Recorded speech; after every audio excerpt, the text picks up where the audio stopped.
ওম শিবময়ম শিবানন্তা শিবকৃপানন্তা।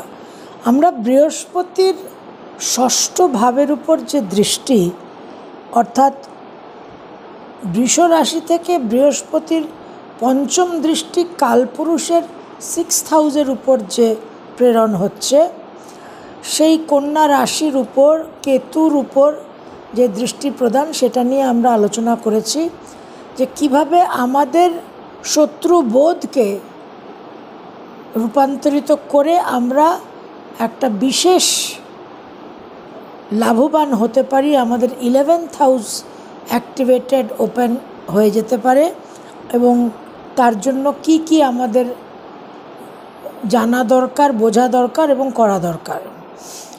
এখন এই যে ফেজটার মধ্যে দিয়ে আমরা যাচ্ছি, এই সময় প্রকৃতি আমাদের অনেক রকম সুযোগ দিচ্ছে বোঝার, জানার এবং এসকেপ রুট।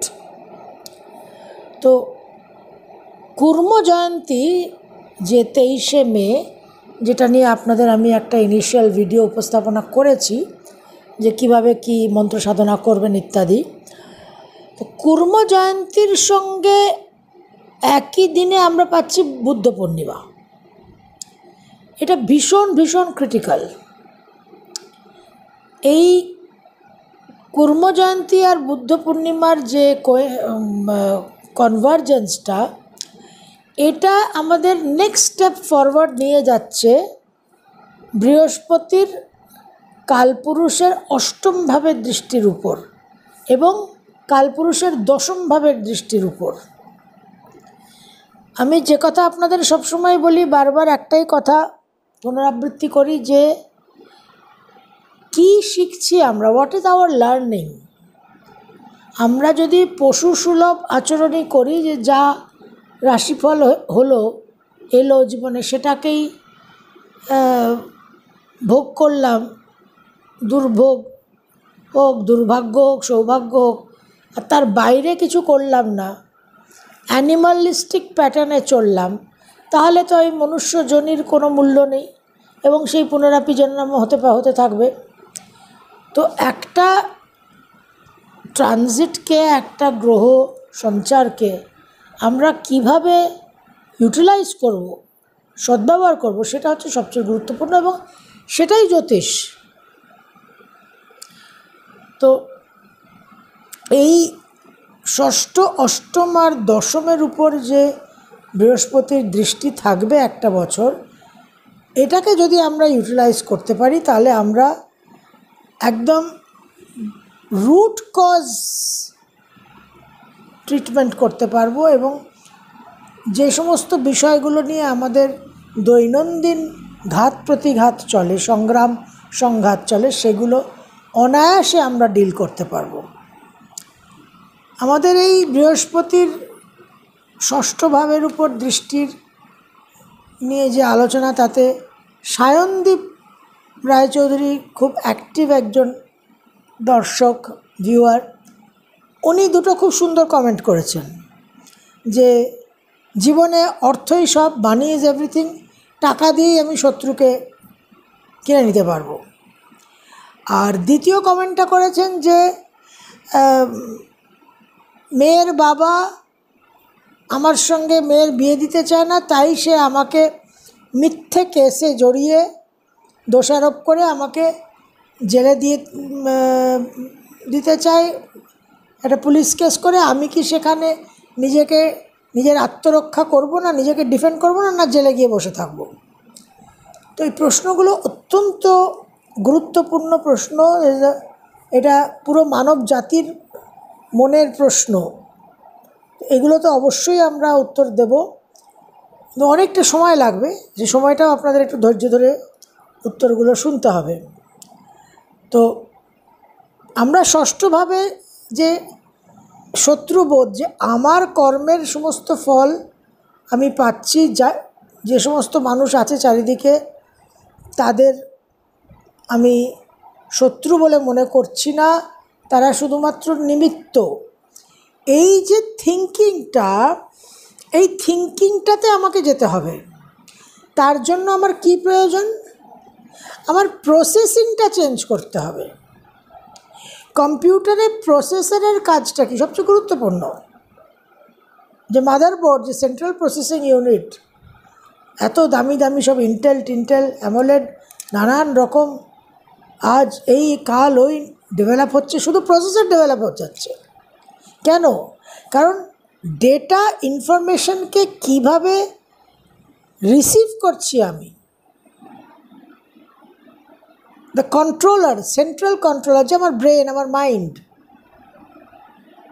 তো আমার কাম, ক্রোধ, লোভ, মোহ, অহংকার, কর্মের বীজ, সংস্কার যখন লোয়ার মাইন্ড আমাকে কন্ট্রোল করছে, প্রসেসিং করছে আমার জীবনের সমস্ত ঘটনাক্রম, জীবনের সব তথ্যকে যখন লোয়ার মাইন্ড প্রসেসিং করছে, তখন সে অ্যানিমালিস্টিক প্রসেসিংই করবে। এটাই নিয়ম, এটা ব্রেনের সেই লোয়ার লেভেলের ফাংশনিং। কিন্তু যখন এই সেম ডেটাকে, সেম সিচুয়েশনকে হায়ার মাইন্ড প্রসেসিং করবে, তখন কিন্তু সেখানে প্রসেসিংটার মধ্যে তারতম্য হবে, পার্থক্য হবে। ব্রেনের যে অংশগুলো আছে, আপনারা যদি ব্রেনটা স্টাডি করেন, তাহলে ব্রেনের মধ্যেই এই তারতম্যটা আপনারা পাবেন, যে ফ্লাইট অ্যান্ড ফাইট, যে কোনো পরিস্থিতিতে দুরকম প্রতিক্রিয়া হয়, হয় পালিয়ে যাওয়া আর না হলে ফাইট করা। এই যে পশু সুলভ আচরণ, এই আচরণ আমাদের এই সাইকেলের মধ্যে, কার্মিক বন্ডেজের মধ্যে আবদ্ধ করে রাখে। এই বৃহস্পতির এই একটা বছর কিন্তু আমাদের এই উত্তরণের সহায়তা করবে। দেবগুরু, তিনি গুরু, তিনি আমাদের অন্ধকার থেকে আলোর পথে নিয়ে যাবেন। এটা is no other planet, it is no planet less than Jupiter. তিনি প্রসার, গ্রোথ, ডেভেলপমেন্টের প্ল্যানেট। তো যদি আপনার কোর জায়গায়, মূল জায়গায় যদি প্রসারটা হয়ে যায়, এই যে সায়নদীপ লিখছেন যে টাকাই সব কিছু, আমি টাকা দিয়েই শত্রুকে বধ করতে পারবো, তো সায়নদীপের ব্রেনটা কিভাবে প্রসেসড হচ্ছে? অনেক শর্ট টার্ম, অনেক মায়োপিক ভিউ, দূরদৃষ্টি নেই। কারণ অর্থও আপনার কাছে সীমিত, দুদিন পরে লক্ষ্মী পালিয়ে যাবে, আর শত্রুকে আরেকজন আরও বেশি অর্থ দিয়ে ক্রয় করে নিতে পারে। তো এই যে কনসিকোয়েন্সেসগুলো, এইগুলো আপনার মন ভাবছে না। আপনার অহংকার আপনাকে মনে করাচ্ছে যে আমার যা অর্থবল আছে সেই দিয়ে আমি শত্রুকে ফুল অ্যান্ড ফাইনাল সেটেলমেন্ট করে আমি বেঁধে ফেলব। এই কনফিডেন্সটা আপনাকে আপনার অহংকার দিচ্ছে, কিন্তু অহংকার তো আপনার সবচেয়ে বড় শত্রু। অহংকার তো আপনাকে কোনো দিন পূর্ণ চিত্রটা দেখাবে না, কারণ সেই তো মহিষাসুর, তাকে বধ করার জন্য তো দেবী শক্তি চাই। তো এই যে আমাদের থিঙ্কিং প্রসেসিংটা সম্পূর্ণ মন, যে কারণে চন্দ্র বৃহস্পতি জীবযোগ হয়। জীব কারকই হচ্ছে বৃহস্পতি। চন্দ্র বৃহস্পতি কানেক্টেড হলে বিশেষ বিশেষ কিছু অবস্থান আছে, সংযোগ আছে, তাতে জীবযোগ বলা হয়। তখন চন্দ্রের ওই লোয়ার মাইন্ড এক্সপ্যানশনে হায়ার মাইন্ডের সঙ্গে যুক্ত হয়, তখন প্রসেসিংটাই আলাদা।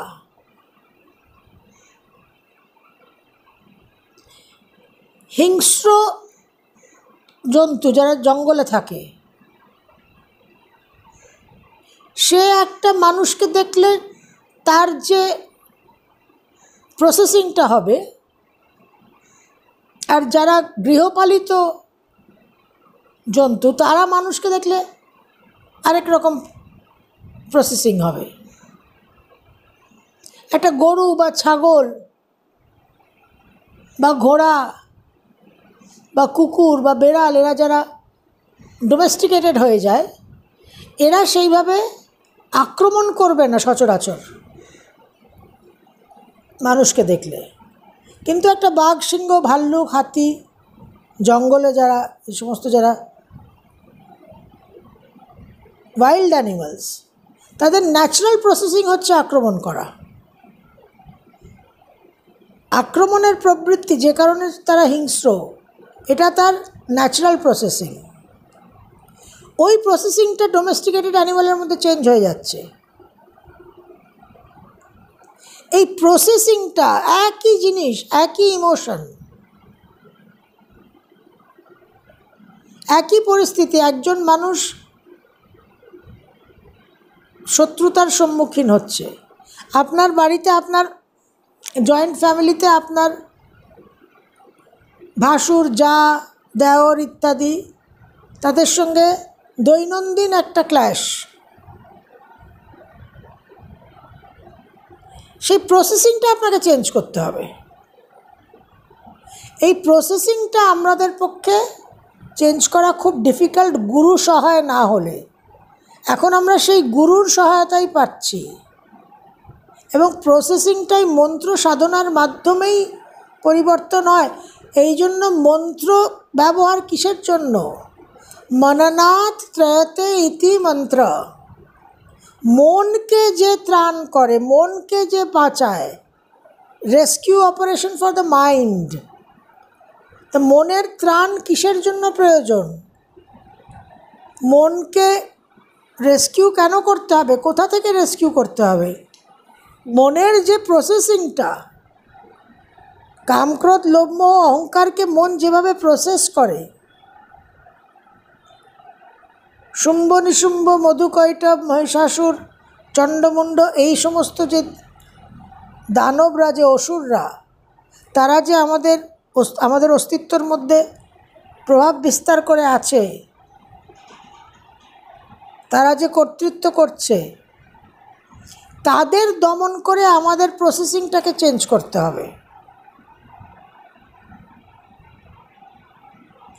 এই পরিস্থিতিটা আমাদের বৃহস্পতি সহায়তা করবে।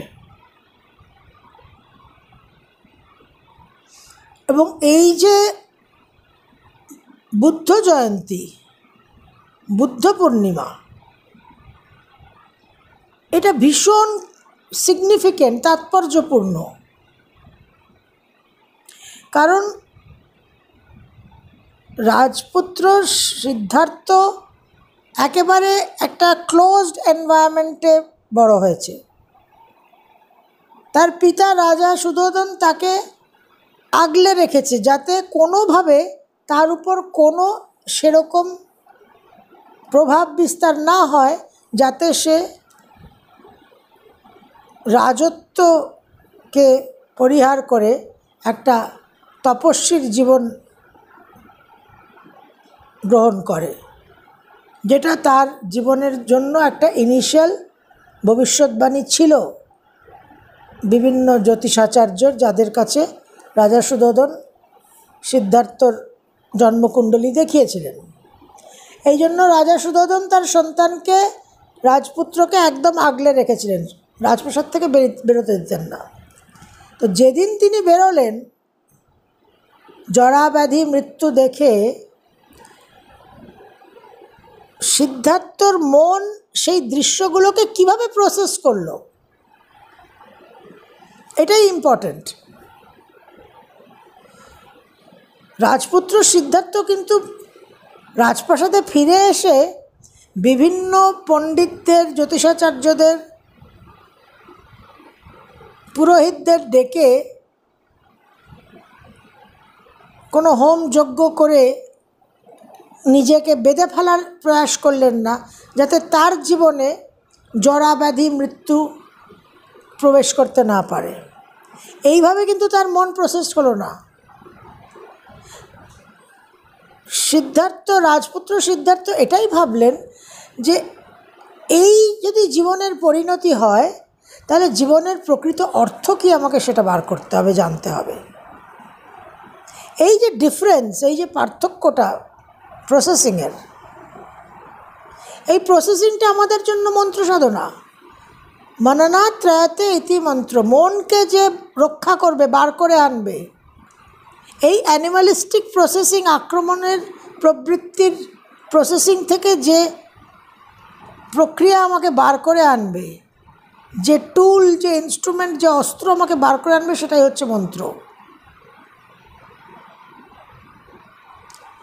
তো রাজপুত্র সিদ্ধার্থর যে মেন্টাল প্রসেসিংটা হলো, সেই কারণে সে রাজপ্রাসাদ ছেড়ে, সংসার ছেড়ে, স্ত্রী পুত্র বাবা মাকে ছেড়ে তিনি হাঁটা দিলেন জানবার জন্য যে হোয়াট ইজ দ্য, এর কারণ কি, এটা যে সত্য, এটাকে যে এড়িয়ে যাওয়া যাবে না, এটার যে কোনো পরিবর্তন হবে না, এটা যে মৃত্যু লোক, এখানে জরাব্যাধি মৃত্যু হচ্ছে চরম সত্য, যে সত্যকে আমরা গ্রহণ করতে পারি না, কারণ আমাদের মাইন্ডের প্রসেসিংটা ভুল, লোয়ার লেভেলের প্রসেসিং, লোয়ার মাইন্ডের প্রসেসিং। কিন্তু সিদ্ধার্থ যে সে বেরিয়ে গেল, কারণ সে তার প্রসেসিংয়ে, তার হায়ার মাইন্ডের প্রসেসিংয়ে সে বুঝে গেল যে অযথা তর্ক করে, অযথা প্রতিবাদ করে, অযথা সময় নষ্ট করে লাভ নেই, আমাকে জানতে হবে হোয়াট ইজ দ্য কজ, কারণটা কি। এই যে পুরো সৃষ্টির যে ডিজাইনটা, এটা আমাকে জানতে হবে। সেই জানার জায়গায় তিনি 4 নোবেল ট্রুথস জানলেন। বুদ্ধিজমের যে 4 নোবেল ট্রুথস, তার মধ্যে প্রথম যে সত্যকে তিনি আইডেন্টিফাই করলেন, সেটা হচ্ছে দুঃখ। দুঃখম দুঃখম সর্বম দুঃখম, আমরা কোনো দিন সেটাকে অ্যাকসেপ্ট করতে পারি না। সকাল বিকেল দুঃখ পাচ্ছি, তবুও সেটা আমাদের কাছে সত্য নয়। আমরা ভাবছি কালকে এই দুঃখটা সুখে পরিণত হবে, এবং কালকে যখন সুখ ভোগ করব, সেই সুখ আর কোনো দিন দুঃখে পরিণত হবে না।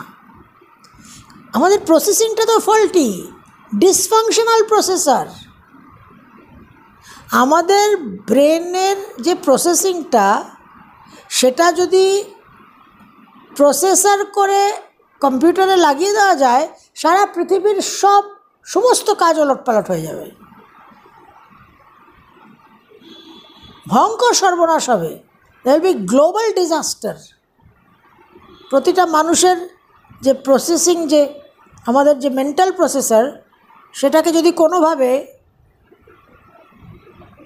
একটা সলিডিফাই করে, একটা ফিজিক্যাল আকার দিয়ে সমস্ত কম্পিউটারে, সারা পৃথিবীতে সার্ভারে লাগিয়ে দেওয়া যায়, তাহলে ভয়ঙ্কর, তাহলে একেবারে মনুষ্য জাতির বিলুপ্তি নিশ্চিত। তো এই যে দুঃখম দুঃখম সর্বম দুঃখম, উনি প্রথম রিয়েলাইজ করলেন। সেকেন্ড নোবেল ট্রুথটা কি, যে এই দুঃখের কারণটা কি, হোয়াট ইজ দ্য রিজন? কারণটা হচ্ছে তৃষ্ণা, ডিজায়ার, কাম। এবং নিরোধ, অর্থাৎ এই ডিজায়ার থেকে যে দুঃখ, তার থেকে যে বেরিয়ে আসা, তারও উপায় আছে। তো এই যে দুঃখ, এই যে ডিজায়ার, এই যে জীবনের এই পরিণতি, এই বার্তাগুলো, এই শিক্ষাগুলো ক্রমাগত প্রতি মুহূর্ত শনি চন্দ্রকে দিয়ে চলেছে, কিন্তু চন্দ্র সেটা অ্যাকসেপ্ট করতে পারে না। চন্দ্র ইজ দ্য লোয়ার মাইন্ড। চন্দ্রের রোজ আলো হ্রাস হচ্ছে, কিন্তু সে সেই সত্যটাকে, বাস্তবকে সে নিতে পারে না। ইট ওয়াজ দ্য ইমোশনাল মাইন্ড।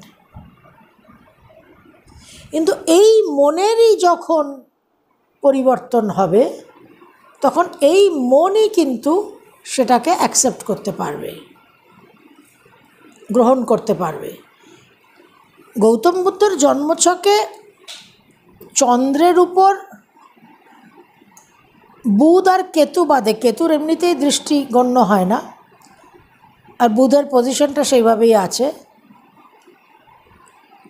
বৃহস্পতি, মঙ্গল, শুক্র, শনি, রবি, রাহু, এতগুলো 6টা গ্রহের দৃষ্টি, বিশাখা নক্ষত্র, কর্কট লগ্ন, তুলা রাশি। তো এই যে কুর্ম জয়ন্তী, কুর্ম অবতার নিয়েছিলেন ভগবান শ্রী বিষ্ণু মন্দর পর্বতকে স্টেডি করার জন্য, যখন দেবতারা আর অসুররা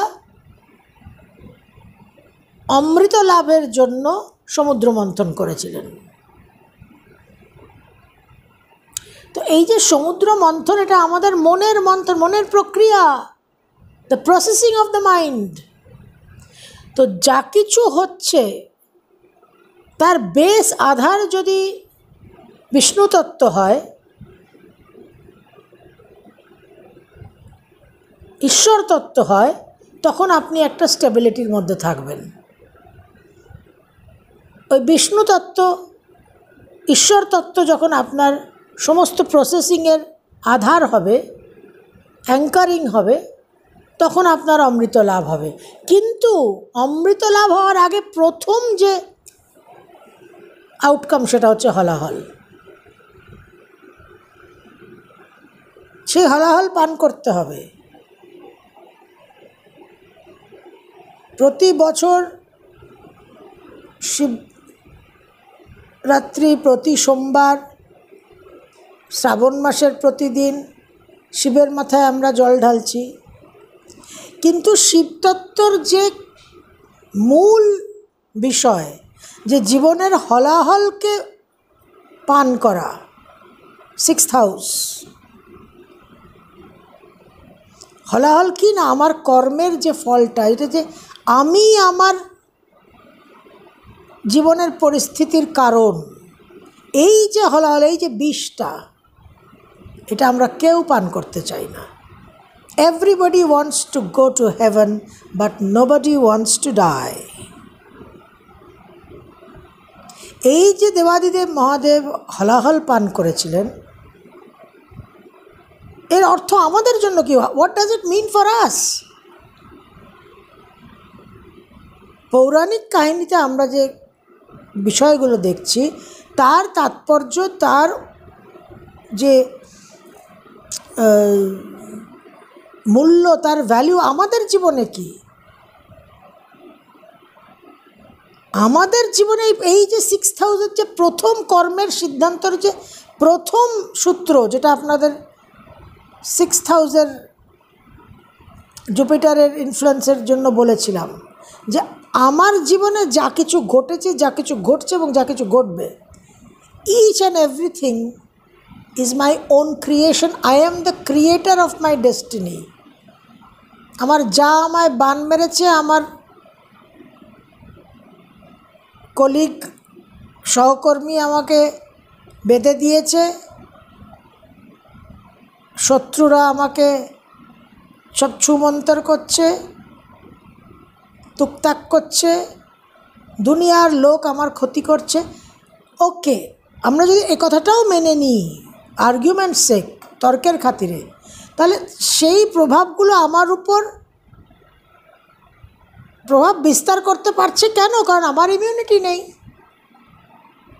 যে কোনো রোগ আপনাকে পরাস্ত কেন করতে পারে? কারণ আপনার শারীরিক ইমিউনিটি কম, প্রতিরোধ ক্ষমতা নেই।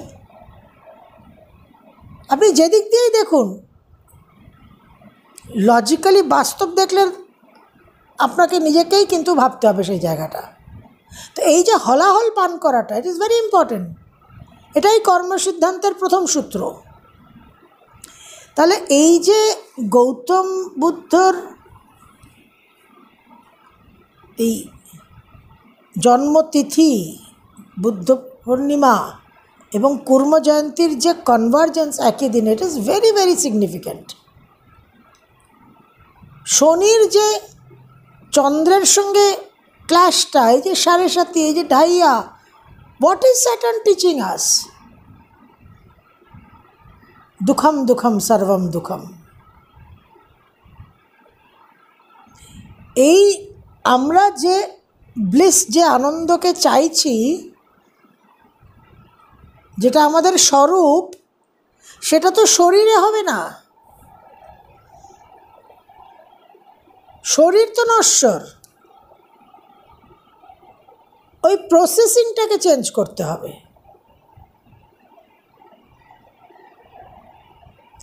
এই 2024-এর 23শে মে আপনাদের যে কুর্ম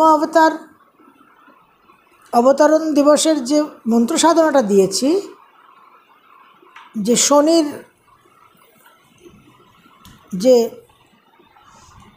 শান্তিক্রিয়া, এটাতে আমাদের মনের প্রসেসিংটাকে আমাদের চেঞ্জ করতে হবে। এবং এরপর আমরা বৃহস্পতির 8th হাউসের উপর, যে বৃশ্চিকের উপর যে দৃষ্টিটা, সেটা নিয়ে আলোচনা শুরু করব। কারণ এই যে মনের যে change, the change of the mind, অষ্টমভাবে চন্দ্র গিয়ে নিচস্থ হচ্ছে। কেন নিচস্থ হচ্ছে? কারণ চন্দ্র ছাড়তে চায় না নিজের জায়গাকে। সে অত্যন্ত ভীত, ইনসিকিওর। তার কাছে তার যে মিথ্যের যে জগৎটা, সেটাই তার কাছে চরম গুরুত্বপূর্ণ। তো এই চেঞ্জটা যে আসবে, এই চেঞ্জটা, ট্রান্সফরমেশনের জায়গাটা, সেটা অত্যন্ত কঠিন। সেই শুঁয়োপোকা থেকে প্রজাপতি, from the Caterpillar to the butterfly, সেখানে অতি অবশ্যই অবশ্যই অবশ্যই বৃহস্পতির দেবগুরুর সহায়তা চাই। We definitely require the গুরুজ grace. এই জন্য 2024-এর যে গুরু পূর্ণিমা তিথি হবে, তাতে আমরা পূর্ণ মাত্রায় গুরুর যে দৈব কৃপা, যে আশীর্বাদ, যে ঊর্জা, যে প্রেম, সেটা প্রার্থনা করব, আবাহন করব, যাতে আমাদের মধ্যে এই রূপান্তরটা আসতে পারে, এই প্রসেসিংটা চেঞ্জ হতে পারে, যাতে হায়েস্ট ক্যাপাসিটির প্রসেসর যাতে আমরা পেতে পারি। এবং 10th হাউসকে আমরা যে কর্মের ভাব বলি, যে সাদার্ন ডিরেকশন, দেবতা যমরাজ, সেটা কিন্তু অ্যাকচুয়ালি ওই প্রসেসিংয়েরই জায়গা। সেটা নিয়ে আমরা আলোচনা করব যখন আমরা 10th হাউসের উপর বৃহস্পতির দৃষ্টি নিয়ে আলোচনা করব। কিন্তু এই কুর্ম জয়ন্তী আর বুদ্ধ পূর্ণিমার যে একই দিনে তিথি, এটা আমাদের জন্য it is very very important, মনকে চেঞ্জ করার জন্য, আউটলুককে চেঞ্জ করার জন্য। এবং যে প্রসেসর আমাদের জীবনকে চালনা করছে, সেই প্রসেসর একেবারে অবসলিট, এর কোনো ভ্যালু নেই। আমরা সবসময় দামি দামি লেটেস্ট মডেলের মোবাইল খুঁজছি, ডিভাইস খুঁজছি, কিন্তু আসল যে ডিভাইস, সেটা এত ব্যাকডেটেড, এত পুরনো, এত ইউজলেস। কিন্তু তার কথা আমরা ভাবি না, কারণ আমরা সেই মায়ার প্রভাবে, আবৃত চেতনার প্রভাবে আমরা আসল জায়গায় রুট কজকে আমরা কিন্তু অ্যাড্রেস করতে পারছি না। এই সামনে একটা বছর, ফ্রম 1st মে অনওয়ার্ডস, আমরা বিশেষ সময় পাব এই রুট কজকে অ্যাড্রেস করার এবং একটা মেন্টাল আপলিফটমেন্ট, হায়ার মাইন্ডের প্রয়াস করা। এই সময়টা কিন্তু অতীব দুর্লভ, অতীব মূল্যবান। ये ज़िंदगी न मिलेगी दोबारा। सर्वम शिवमयम शिवनंता शिव कृपानंता।